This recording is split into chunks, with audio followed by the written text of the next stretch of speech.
Former French President Nicolas Sarkozy was sentenced to 5 years in prison on Thursday after being found guilty of criminal conspiracy.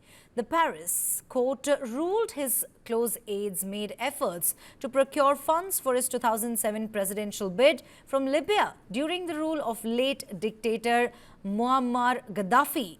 As the president of France, Nicolas Sarkozy projected a tough on-crime approach. Now, he's set to be the first modern French leader to face jail. More in this report.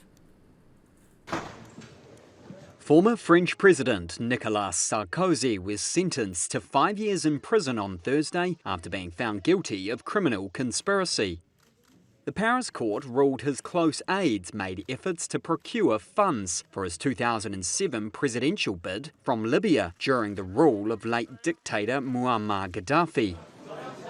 Sarkozy called the decision an injustice and a scandal.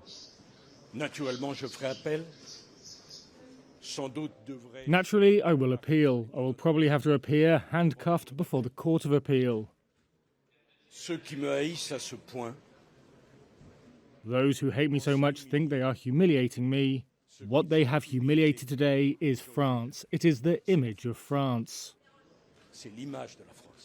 The former leader will spend time in jail because of the much harsher than expected sentence. He was acquitted by the court of all other charges, including corruption and receiving illegal campaign financing.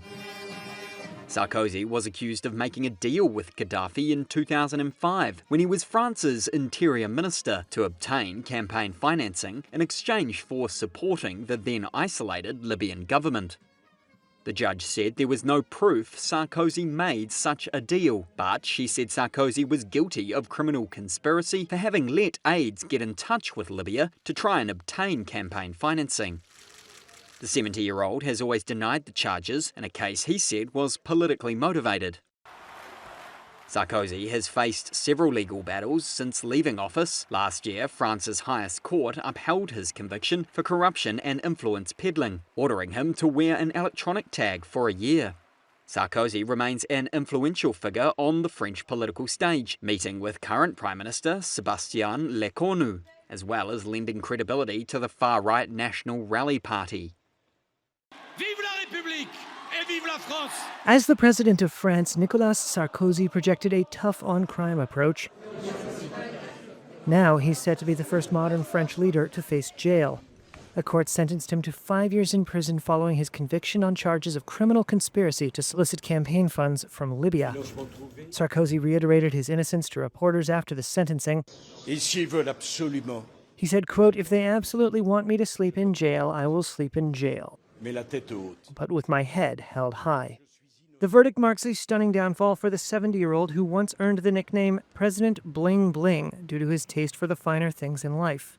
In News9, a Paris suburb where Sarkozy was mayor for 20 years,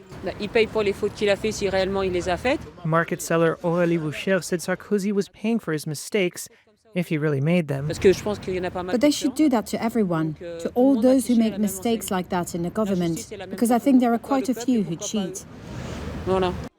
The ambitious son of a Hungarian immigrant, Sarkozy rose through the political ranks, serving as interior minister and then finance minister.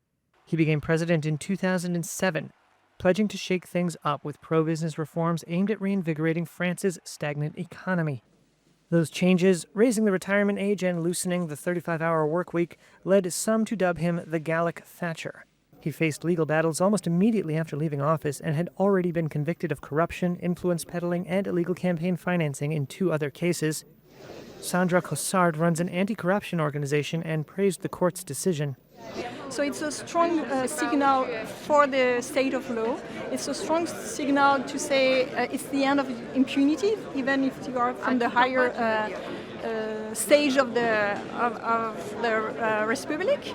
And it's not a political trial. It's a trial for some politician. It's very different. And it means that now if you're a politician, you should be accountable for what you're doing. But despite Sarkozy's mounting legal woes, his political influence has proved resilient. He regularly speaks with French President Emmanuel Macron, sources said. The Élysée did not respond to a request for comment.